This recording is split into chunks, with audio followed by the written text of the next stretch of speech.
City India news Telugu, ఇది చీకటి వెలుగు.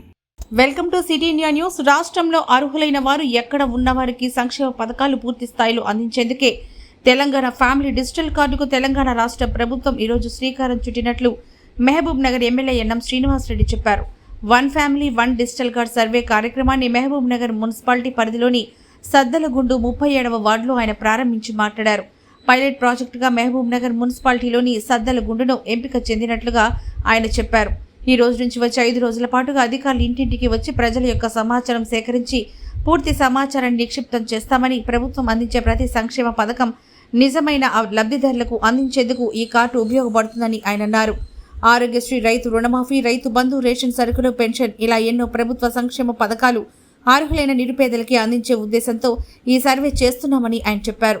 ప్రతి కుటుంబానికి చెందిన సభ్యుల అన్ని వివరాలు ఒకే కార్డులో పొందుపరిచి అందించేందుకు ఈ సర్వే చేస్తున్నామని, రాజస్థాన్ లాంటి రాష్ట్రంలో ఇప్పటికే ఈ ప్రక్రియ విజయవంతంగా నిర్వహిస్తున్నారని, అదేవిధంగా మన రాష్ట్రంలో కూడా డిజిటల్ కార్డు అందుబాటులో తెచ్చేందుకు ఈరోజు సర్వే కార్యక్రమం ప్రారంభమైందని ఆయన చెప్పారు.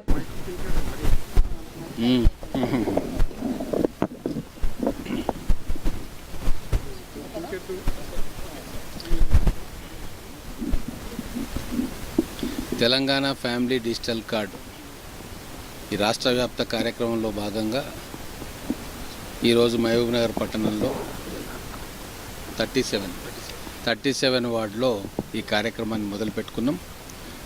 ప్రతి ఇంటికి వెళ్ళి ఆ ఇంట్లో ఇప్పుడున్న గవర్నమెంట్ దగ్గర ఉన్న డాటాలో ఏమైనా చేంజెస్ ఉన్నాయా, లేకుంటే కొత్త డాటా, ఆధార్ కార్డు లింకేజ్ లేకుంటే దాన్ని వేయడం, సెల్ ఫోన్ నెంబర్ లేకుంటే అది నోట్ చేసుకోవడం, ఫ్యామిలీలో కొత్త మెంబర్ యాడ్ అయితే అది నోట్ చేసుకోవడం, ఎవరైనా డెత్ లాంటిది ఉంటే లేదా ఇక్కడ నుంచి ఎవరైనా షిఫ్ట్ అయితే అది కూడా ఆ షిఫ్టింగ్ దాంట్లో పెట్టుకొని, న్యూ మెంబర్ ఎంటర్ అయితే అది కూడా రాసుకొని టోటల్ ఇన్ఫర్మేషన్ కలెక్ట్ చేసుకుంటా ఉన్నాం.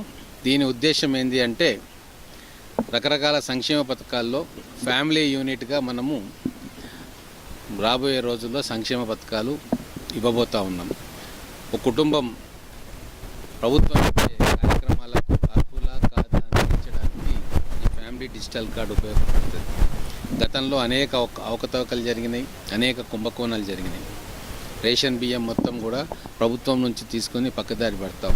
సో అవన్నీ కూడా చెక్కుబెట్టడానికి అనేక కార్యక్రమాల్లో ఈ ఫ్యామిలీ కార్డు ఉపయోగపడుతుంది.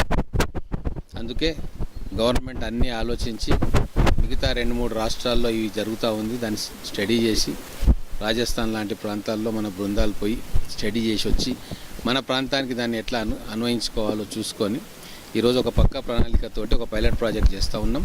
119 నియోజకవర్గాల్లో ఈ పైలట్ ప్రాజెక్ట్ ఈరోజు మొదలైంది.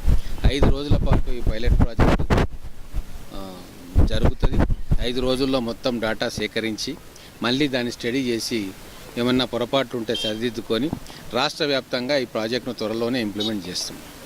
దీనివల్ల డూప్లికేషన్కు తావుండదు. మొత్తం రాష్ట్రంలో ఏ కుటుంబం ఎక్కడ ఉంది అనేది కూడా మనకు తెలుస్తుంది. రేపు రేషన్ కార్డులు, రేషన్ బియ్యం విషయంలో కానీ, రేషన్లో సరుకులు తీసుకోవాల్సిన విషయంలో కానీ రాష్ట్రంలో ఎక్కడున్నా సరే ఈ ఫ్యామిలీ కార్డు చూపిస్తే మనకు ఇమ్మీడియట్గా దాన్ని ఫాలో చేసుకోవడానికి ఉంటుంది. సిస్టంలో మహబూబ్ నగర్లో తీసుకున్నారా, హైదరాబాద్లో తీసుకున్నారా, లేకుంటే మైగ్రేట్ అక్కడ తీసుకున్నారా, ఇవన్నీ మనకు తెలుస్తుంది. దీంతో చాలా వరకు డూప్లికేషన్ తగ్గుతుంది, ప్రభుత్వానికి మిగులుతుంది. అర్హులైన వారికి, పేదవాళ్లకు సంక్షేమ పథకాలు పక్కగా 100% అందుతాయి. కాబట్టి ఇది ఒక విప్లవాత్మకమైన చర్య. ఈరోజు దీన్ని పకడ్బందీగా అధికారులు నిర్వహించాలని చెప్పి మేము కోరుకుంటా ఉన్నాం. ఎక్కడ అలసత్వం ఉండకూడదు. ఖచ్చితంగా ప్రతి ఇంటికి వెళ్ళి ప్రతి ఒక్కరిని పిలుచుకొని మొత్తం డేటా కూడా ట్యాబ్లెట్ చేయాలి, కంప్యూటర్లోకి ఎక్కియాలి. ఒకవేళ ఇల్లు తాళాలు ఉంటే ఇమ్మీడియట్గా మళ్ళీ ఈ 5 డేస్లో మళ్ళీ ఒకసారి, 2 సార్లు, 3 సార్లు మనకు డేటా వచ్చేదాకా తీసుకోవాలి. ఒకవేళ వాళ్ళు అవుట్ ఆఫ్ స్టేషన్ ఉంటే పక్క వాళ్ళ దగ్గర అడిగి ఫోన్ నెంబర్లు తీసుకొని వాళ్ళకి కాల్ ఎప్పుడు వస్తున్నారో తెలుసుకొని, ఒకవేళ ఈ 5 రోజుల్లో రాకుంటే ఫోన్ ద్వారా సమాచారాన్ని దీంట్లో నిక్షిప్తం చేయాలని చెప్పి అందరినీ కూడా చెప్పడం జరిగింది. ఖచ్చితంగా ఇది ఒక మంచి మార్పు అవుతుంది. రాబోయే రోజుల్లో మనకు ఆరోగ్యశ్రీ 10 లక్షల లిమిట్ ఉంది. ఫ్యామిలీ ఇన్కమ్ ఎంత అని తెలుసుకోవడానికి ఒక ఆస్కారం. అలాగే రేపు రుణమాఫీ, రైతు బంధు, వీటన్నిటికీ కూడా ఈ ఫ్యామిలీ డిజిటల్ కార్డు ఉపయోగపడుతుంది. దీని తర్వాత ల్యాండ్ ఎవరెవరు ఏ ఫ్యామిలీకి ఎంత భూమి ఉంది, ఎంత పంటలు పండిస్తూ ఉన్నారు, ఇవన్నీ కూడా మనకు వస్తాయి. కాబట్టి ఇది పకడ్బందీగా చేయాలని చెప్పి అధికారులందరినీ కూడా ఆదేశించారు.